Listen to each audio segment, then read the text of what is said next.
দফায় দফায় বৈঠকেও কর্মবিরতিতে অনড় রানিং স্টাফরা, সারা দেশে রেল চলাচল বন্ধ। বিশ্ববিদ্যালয়ের রূপরেখা চায় 7 কলেজের শিক্ষার্থীরা, ফের আলটিমেটাম। মহার্ঘ ভাতার বিষয়ে সিদ্ধান্ত নেয়নি সরকার, দেয়ার কথা কে বলেছিল, প্রশ্ন উপদেষ্টা।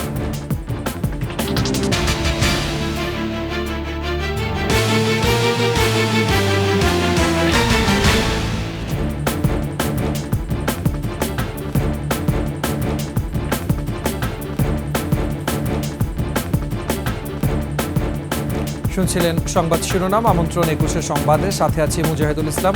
দর্শক, 21 টেলিভিশনের সংবাদ একসাথে সরাসরি দেখতে পাবেন আমাদের ফেসবুক পেজ www.facebook.com/2124 অনলাইনে। এছাড়া সাবস্ক্রাইব করতে পারেন www.youtube.com/21etv চ্যানেলে। দুপুর থেকে রেল সচিব ও শ্রমিক নেতাদের সাথে কয়েক দফা বৈঠকেও কর্মবিরতিতে অনড় রানিং স্টাফরা। রেল চলাচল বন্ধ থাকায় দুর্ভোগে যাত্রীরা কমলাপুরে এসে রেলের কর্মবিরতি কখন শেষ হবে সে বিষয়ে নিশ্চিত করে কিছু জানাতে পারেননি রেল উপদেষ্টা। সিরাত আল মুস্তাকিমের প্রতিবেদন। সোমবার রাত থেকে কর্মবিরতি পালন করছে রেলওয়ে রানিং স্টাফরা। দুপুর থেকে কমলাপুরে 3 দফায় আন্দোলনকারীদের সাথে বৈঠক করেন কর্তৃপক্ষ ও শ্রমিক নেতারা, তবে সেখান থেকেও আসেনি কোনো সিদ্ধান্ত। কমলাপুরে বন্ধ টিকিট কাউন্টার, প্ল্যাটফর্মে নেই কোনো ট্রেন। রেলকর্মীদের দাবি, দীর্ঘ বছরের সুবিধাগুলো 2021 সালে হঠাৎ করেই বন্ধ করে দেয় আওয়ামী সরকার। তাদের সুবিধাগুলো ফিরিয়ে দেওয়ার আশ্বাস দিলেই চলবে ট্রেন। 21 সালের যে প্রজ্ঞাপনটা ওটা স্থগিত না, ওটা বাতিল চাচ্ছি। আর দ্বিতীয় কথা হলো 22 সালে যে নিয়োগ হয়েছে তারা আমাদের মতো সমহারে সবকিছু সুযোগ সুবিধা পাবে, এটাই আমাদের মূল দাবি। আমাদের কোনো নতুন কোনো দাবি নয়। আমরা 160 বছর ধরে যে মাইলেজ সুবিধাটা আমাদের এই পেশায় পেয়ে আসছি, সেই সুবিধাটা বলবৎ থাকে, এটাই আমাদের দাবি। এমন পরিস্থিতিতে কমলাপুর রেলওয়ে স্টেশন পরিদর্শনে যান রেল উপদেষ্টা। কোনো স্পষ্ট বার্তা না দিয়েই জানালেন আন্দোলনকারীদের সঙ্গে চলছে আলোচনা। দুঃখজনক যে এতগুলো যাত্রীকে জিম্মি করে এই ধরনের একটা কর্মসূচি দেওয়া, এখানে তো কে সাফার করতেছে সাধারণ মানুষ। লোকোমাস্টার, সহকারী লোকোমাস্টার, সাব লোকোমাস্টার, গার্ড এবং টিটিইরা হলেন রেলের রানিং স্টাফ, যারা ট্রেন চালানোর সঙ্গে সরাসরি জড়িত। সারা দেশে রেলওয়েতে কাজ করছেন 17,000-এর বেশি রানিং স্টাফ। সিরাত আল মুস্তাকিম, 21 টেলিভিশন, ঢাকা। রেলের কর্মচারীদের ওভারটাইম সহ বেশ কয়েকটি যৌক্তিক দাবি মেনে নেওয়া হয়েছে, তাই নতুন করে আর কোনো দাবি মেনে নেওয়া সম্ভব নয় বলে জানিয়েছেন অর্থ উপদেষ্টা ডক্টর সালেউদ্দিন আহমেদ। আমাদের তাদের যৌক্তিক যে সেগুলো আমরা দিয়েছি, তারপরে তারা কেন করেছে এটা তাদের ব্যাপার। কারণ হয় কি, প্রত্যেকেরই দাবি দেওয়া, একাধিক দাবি দেওয়া থাকে, তাই না? তারা বলেছে এই দিতে হবে, ওভারটাইম অ্যালাউন্স দিতে হবে, পেনশন।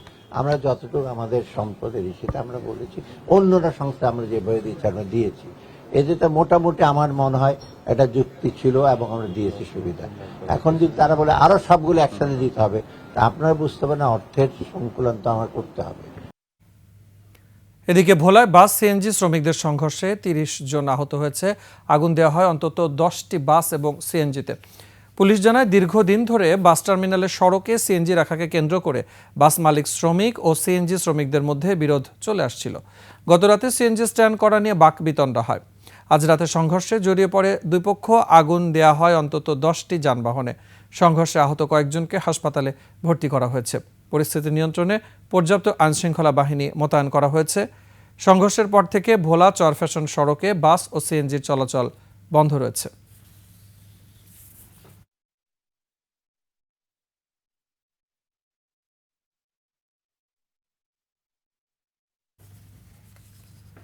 সাত কলেজকে বিশ্ববিদ্যালয়ে রূপান্তর করতে 15 দিনের মধ্যে রূপরেখা এবং 1 মাসের মধ্যে কার্যক্রম শুরুর আলটিমেটাম দিয়েছে শিক্ষার্থীরা। 24 ঘন্টার মধ্যে সংঘর্ষে জড়িতদের গ্রেফতারের দাবিও জানিয়েছেন তারা। বিস্তারিত তানজিলা তাসনিমের রিপোর্টে। 26 জানুয়ারি অন্তর্ভুক্তি বাতিলের দাবিতে আন্দোলনে নামে 7 কলেজের শিক্ষার্থীরা। আহত হয় বেশ কয়েকজন। 27 জানুয়ারি আন্দোলন স্থগিত করে তারা। অন্তত 45 জন শিক্ষার্থী হতাহতের শিকার হয়েছেন। মঙ্গলবার সংবাদ সম্মেলনে 7 কলেজকে বিশ্ববিদ্যালয় করে কার্যক্রম শুরু সহ 5 দাবি জানান তারা। ফের দেন আলটিমেটাম। শিক্ষা মন্ত্রণালয়ের গঠিত কমিটিকে আগামী 15 দিনের মধ্যে বিশ্ববিদ্যালয়ের রূপরেখা প্রকাশ করতে হবে। 1 মাসের মধ্যে রাষ্ট্রপতির অধ্যাদেশের মাধ্যমে বিশ্ববিদ্যালয়ের কার্যক্রম শুরু করতে হবে। সকল বর্ষের চলমান পরীক্ষা পূর্ব ঘোষিত রুটিন অনুযায়ী চলমান থাকবে। এর আগে সচিবালয়ে তথ্য উপদেষ্টা নাহিদ ইসলাম, প্রধান উপদেষ্টার বিশেষ সহকারী খোদা বক্স চৌধুরী এবং 7 কলেজের কয়েকজন প্রতিনিধির সঙ্গে বৈঠক হয়। পরে স্বরাষ্ট্র উপদেষ্টা জানান, 7 কলেজের শিক্ষার্থীদের সব দাবি মেনে নেওয়া হয়েছে। তাদের যে কতগুলি দাবি ছিল এবং সমস্যা ছিল, এগুলি নিয়ে আমাদের পুঙ্খানুপুঙ্খানু আলাপ হয়েছে এবং আমার ছোট ভাই যেটা বললেন, এগুলি উনি যেটা বলছে এটা সবই ঠিক এবং এইভাবে আমরা এগুলির ব্যবস্থা নিব। সংঘর্ষের ঘটনায় ঢাবি প্রশাসনকে ক্ষমা প্রার্থনা এবং প্রভিসি মামুন আহমেদের পদত্যাগের দাবি মেনে নেওয়ারও আশ্বাস দেন স্বরাষ্ট্র উপদেষ্টা। সহযোগিতার আশ্বাস আমাদেরকে দেওয়া হয়েছে। তানজিলা তাসনিম, 21 টেলিভিশন, ঢাকা। তবে শিক্ষা উপদেষ্টা ওয়াহিদ উদ্দিন মাহমুদ বলেছেন, 7 কলেজের অধিভুক্তি বাতিল সম্পর্কে কিছু জানেন না তিনি। পরবর্তীতে এই কলেজগুলোর কি হবে সে সম্পর্কেও তার ধারণা নেই। বিশ্ববিদ্যালয় যেই ঘোষণা দিয়েছে এটা আমার সাথে আলোচনা করে তার ঘোষণা দেয়নি এবং আমার নিজের পরামর্শ ছিল যখন এই ঘটনাগুলো ঘটছিল, তখন একবারই আমার সাথে কথা হয়েছিল ফোনে। আমি আরেকটা মিটিং থেকে বেরিয়ে গিয়ে শুধু বলেছিলাম যে ওই কলেজগুলোর শিক্ষার্থীরা তাদের ভর্তির বিষয়ে, পরীক্ষার বিষয়ে যতগুলো অসুবিধা আছে যতদূর সম্ভব সেগুলো যেন নিরসন করা হয়। সরকারি কর্মচারীদের মহার্ঘ ভাতার বিষয়ে সরকার এখনও সিদ্ধান্ত নেয়নি বলে জানিয়েছেন অর্থ উপদেষ্টা সালেউদ্দিন আহমেদ। মহার্ঘ ভাতার সিদ্ধান্ত কে নিয়েছে তাও জানেন না তিনি। প্রণব চক্রবর্তীর সহায়তায় আরও জানাচ্ছেন আকবর হোসেন সুমন। সম্প্রতি 14.5 লাখ সরকারি চাকরিজীবীকে মূল বেতনের সর্বনিম্ন 10% থেকে সর্বোচ্চ 20% হারে মহার্ঘ ভাতা দেওয়ার খসড়া প্রস্তুত করেছিল অর্থ বিভাগ, যা বাস্তবায়নে 1 বছরের বাড়তি খরচ অন্তত 5,000 কোটি টাকা ধরা হয়েছিল। জনপ্রশাসন মন্ত্রণালয়ের সেই ঘোষণায় সরকারি চাকরিজীবীরা উচ্ছ্বসিত হলেও মূল্যস্ফীতির আশঙ্কায় ছিলেন বেসরকারি চাকরিজীবীরা। সচিবালয়ে সরকারি ক্রয় সংক্রান্ত উপদেষ্টা পরিষদ কমিটির বৈঠক শেষে অর্থ উপদেষ্টা এ প্রসঙ্গে সিদ্ধান্ত হয়নি বলে জানান। এখন আমরা ডিসিশন নেই না। ঘোষণা কে দিল? আমি না তো বলি না, হাও বলি না, সিদ্ধান্ত হয়নি। প্রস্তাব পেলে এ ব্যাপারে পরবর্তী সিদ্ধান্ত নেওয়ার কথা উল্লেখ করেন উপদেষ্টা। কে দিয়েছে ঘোষণা আমি জানি না।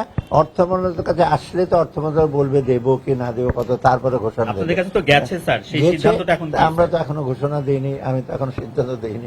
রোজার আগে থেকেই নিত্যপণ্যের সরবরাহ নিশ্চিতের আশ্বাস দেন অর্থ উপদেষ্টা। ইভেন রোজা শেষ হওয়া পর্যন্ত আমরা সবগুলো আমরা ইনশিওর করি। আকবর হোসেন সুমন, 21 টেলিভিশন, ঢাকা। দেশের প্রচলিত আইনেই শেখ হাসিনাকে ফেরানো সম্ভব বলে মন্তব্য করেছেন দুর্নীতি দমন কমিশনের মহাপরিচালক। দুদকের ব্রিফিংয়ে কথা বলেন তিনি। এছাড়া বিগত আওয়ামী সরকারের সাবেক এমপি নুরুন্নবী চৌধুরী শাওনের বিরুদ্ধে দুর্নীতির অভিযোগে মামলা করেছে সংস্থাটি। ইসলামী ব্যাংকের 827 কোটি টাকা আত্মসাতের অভিযোগে মামলা হয়েছে এস আলম পরিবারের 2 সদস্য সহ 52 জনের বিরুদ্ধে। বিস্তারিত শাকের আরজুর প্রতিবেদনে। ফ্যাসিবাদের তকমা নিয়ে ছাত্র জনতার অভ্যুত্থানের মুখে গেল বছরের 5 আগস্ট দেশ ছেড়ে পালিয়ে ভারতে আশ্রয় নেয় সাবেক প্রধানমন্ত্রী শেখ হাসিনা। পরে অন্তর্বর্তী সরকার গঠনের পর গত 15 বছরের শেখ হাসিনার দুর্নীতি ও অপকর্মের চিত্রগুলো একে একে বেরিয়ে আসতে থাকে। দুর্নীতির অভিযোগে সাবেক এই প্রধানমন্ত্রীর বিরুদ্ধে এরই মধ্যে 6টি মামলা করেছে দুদক। অনুসন্ধান চলছে একাধিক মেগা প্রকল্পে দুর্নীতির বিষয়েও। এমন অবস্থায় মঙ্গলবার দুদকের ব্রিফিংয়ে শেখ হাসিনাকে দেশে ফিরিয়ে আনতে দুদক কাজ করছে বলে জানান সংস্থাটির মহাপরিচালক। সরকার এবং বিভিন্ন আইন প্রয়োগকারী সংস্থা সহ দুর্নীতি দমন কমিশন এ বিষয়ে কাজ করছেন। আমাদের এই সংক্রান্তে গঠিত তদন্ত দল কাজ করছেন। আইন অনুযায়ী তো সম্ভব, সুতরাং আইন অনুযায়ী সবকিছুই বিবেচনা করা হবে এবং সেই ধরনেরই প্রচেষ্টা অব্যাহত আছে। আওয়ামী সরকারের সাবেক এমপি নুরুন্নবী চৌধুরী শাওনের বিরুদ্ধে মামলার তথ্যও জানান আক্তার হোসেন।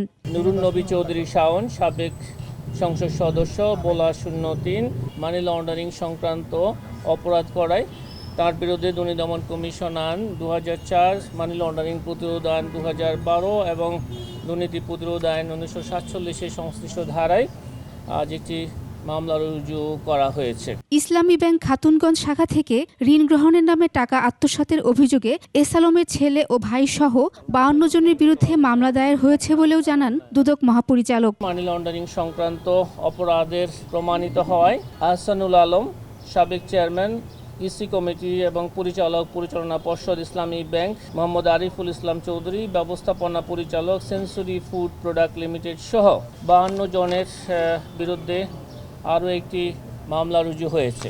অন্যদিকে ট্রাফিক সিগন্যাল প্রকল্পের 38 কোটি টাকা আত্মসাতের অভিযোগে সকালে ঢাকা দক্ষিণ সিটি কর্পোরেশন ভবনে অভিযান চালায় দুর্নীতি দমন কমিশন। শাকেরা আরজু, 21 টেলিভিশন, ঢাকা। সংবাদের সময় হচ্ছে একটা বিরতির। ফিরে আসার পরে অন্যান্য খবরের সাথে আরো যা থাকছে। জয়পুরহাটে নারীদের ফুটবল ম্যাচ পণ্ড করতে ভাঙচুর।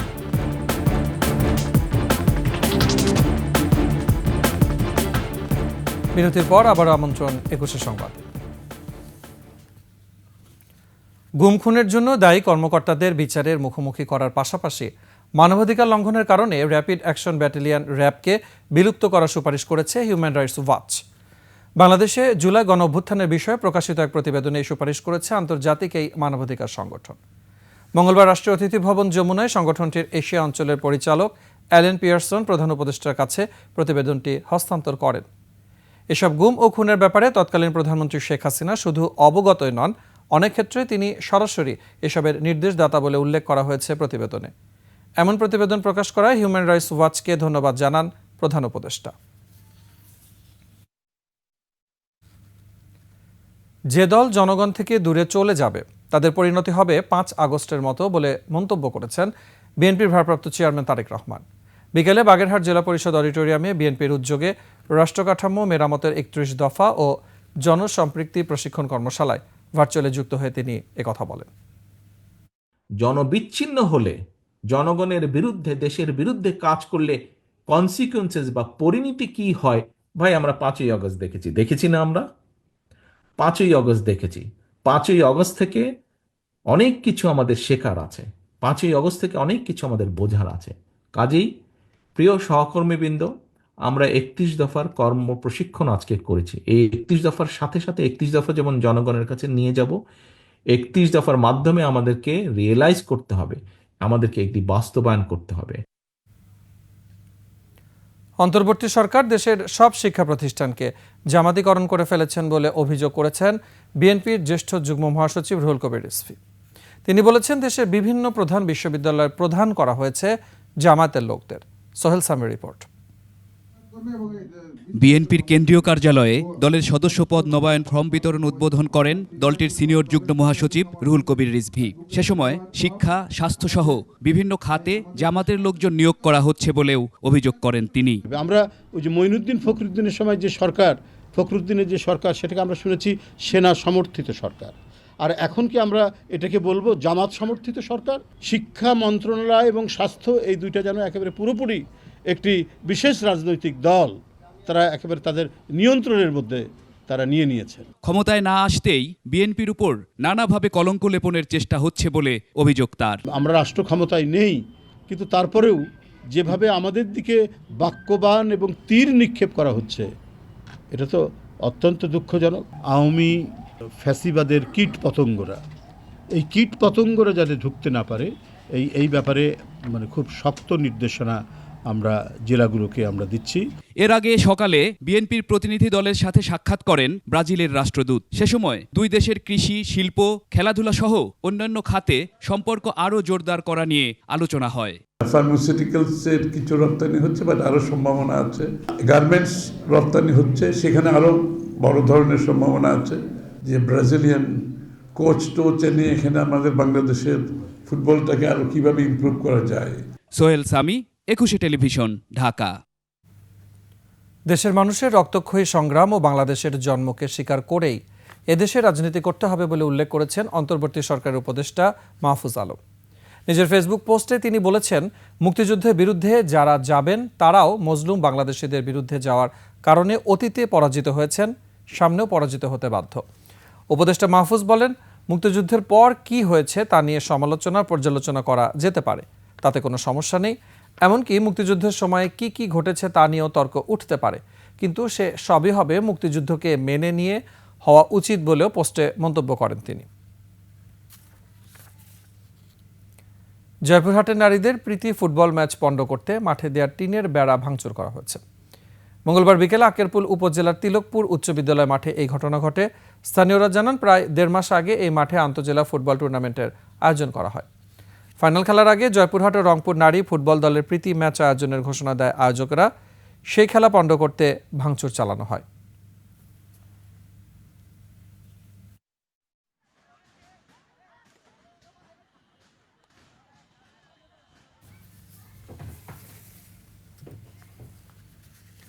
এবারে আভিভা ফাইন্যান্স লিমিটেড বাণিজ্য সংবাদ।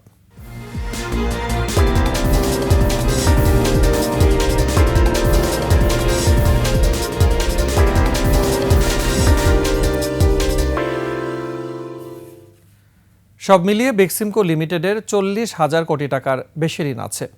কিভাবে এই টাকা নেওয়া হয়েছে ফেব্রুয়ারির মধ্যে তা অনুসন্ধান করা হবে বলে জানিয়েছেন শ্রম উপদেষ্টা অবসরপ্রাপ্ত ব্রিগেডিয়ার জেনারেল শাখাত হোসেন। সচিবালয়ে বেক্সিমকো ইন্ডাস্ট্রিয়াল পার্কের শিল্প প্রতিষ্ঠানসমূহের বর্তমান শ্রম ও ব্যবসা পরিস্থিতি পর্যালোচনা সংক্রান্ত উপদেষ্টা পরিষদ কমিটির বৈঠক শেষে তিনি সাংবাদিকদের জানান, ফেব্রুয়ারি মাসের মধ্যে কোম্পানির সমস্ত বকেয়া প্রায় 550 কোটি টাকা পরিশোধ করবে সরকার। বেক্সিমকোর সব প্রতিষ্ঠান লে অফ ঘোষণা করা হবে জানিয়ে উপদেষ্টা বলেন, শেয়ার বিক্রি করে টাকার যোগান দেওয়া হবে। এই ঘটনাকে বাংলাদেশ ব্যাংকের রিজার্ভ চুরির চেয়েও বড় ঘটনা উল্লেখ করে উপদেষ্টা বলেন, কিসের ভিত্তিতে ব্যাংকগুলো এসব ঋণ দিয়েছে তা তদন্ত করে ফেব্রুয়ারির মধ্যে আইনানুগ ব্যবস্থা নেওয়া হবে। শাইনপুকুর সিরামিক ও বেক্সিমকো ফার্মার শেয়ার বিক্রির কথাও জানান উপদেষ্টা। প্লাস কোটি টাকা ঋণ রয়েছে। এই টাকাগুলো কিভাবে নেওয়া হয়েছে আমরা যে ডিটেল পাচ্ছি, সেই ডিটেলে ধর্মচক্ষে মনে হয় যে এখানে ওই ব্যাংকে আমাদের প্রায় $1 বিলিয়ন চুরি হয়েছিল, যে রিজার্ভ চুরি হয়েছিল তার চেয়ে বড় তেল। এবং এই টাকাটা আমাদের টাকা, আপনাদের টাকা, ট্যাক্সের টাকা ব্যাংকে রেখেছে লোকজন, সেখান থেকে এটা উজাড় হয়েছে। শেষ করছি 21 সংবাদ। যাবার আগে সংবাদ শিরোনামগুলো জানাবো আরও একবার।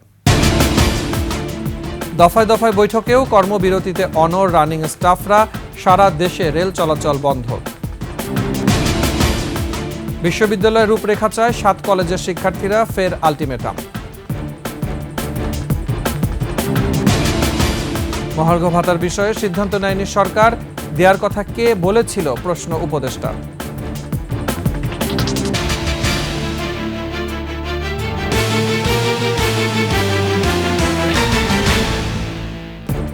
সর্বশেষ সংবাদ জানতে ডায়াল করুন 2021 নম্বরে, আর ভিজিট করুন ecushey-tv.com ওয়েবসাইটে। ফেসবুকে ভিজিট করতে পারেন www.facebook.com/ecushey24 অনলাইনে। এছাড়া সাবস্ক্রাইব করতে পারেন www.youtube.com/21sheetv চ্যানেলে। এতক্ষণ সাথে থাকার জন্য ধন্যবাদ। পরবর্তী সংবাদ দেখার আমন্ত্রণ রইল। একুশের সাথে থাকুন।